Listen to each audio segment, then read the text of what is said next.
আসসালামু আলাইকুম। আজ আমরা বানাবো একদম ক্রিস্পি আর মজাদার স্প্রিং রোল। প্রথমে প্যানে সামান্য তেল গরম করে নেব। তেলে পেঁয়াজ কুচি দিয়ে নরম হওয়া পর্যন্ত ভাজবো।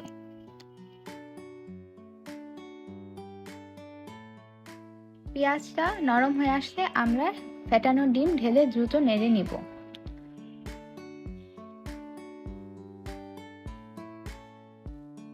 এরপর তেলে দিচ্ছি সসেজ, পেঁয়াজকলি, বাঁধাকপি আর গাজর।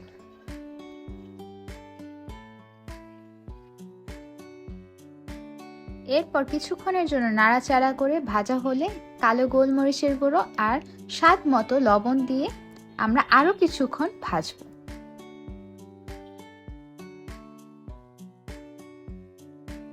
এখন আমরা স্প্রিং রোল শীট ফিল করব। সব ভাজা উপকরণ ঠান্ডা হলে স্প্রিং রোল শীট নিয়ে সমতল জায়গায় বিছিয়ে নেওয়া লাগবে। এরপর শীটের এক পাশে 1 থেকে 2 টেবিল চামচ পুর রাখতে হবে। বেশি পুর দিলে রোল ফেটে যেতে পারে। এবার নিচের দিক থেকে আলতো হাতে ভাঁজ করে রোল করুন। পাশেও মসৃণভাবে মুড়ে নিতে হবে, যাতে আপনাদের ভাজা মশলা বের হয়ে না আসে।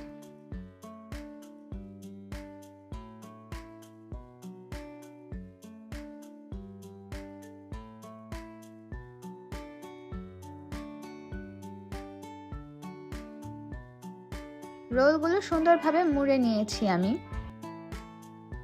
একটি প্যানে পর্যাপ্ত তেল গরম করে নিলাম। তেল ভালোভাবে গরম হলে এক এক করে রোলগুলো দিয়ে দিব।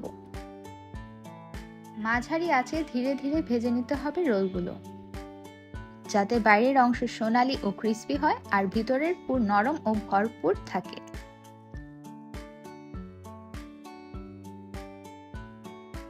কথা বলতে বলতে তৈরি হয়ে গেল আমাদের ক্রিস্পি স্প্রিং রোল।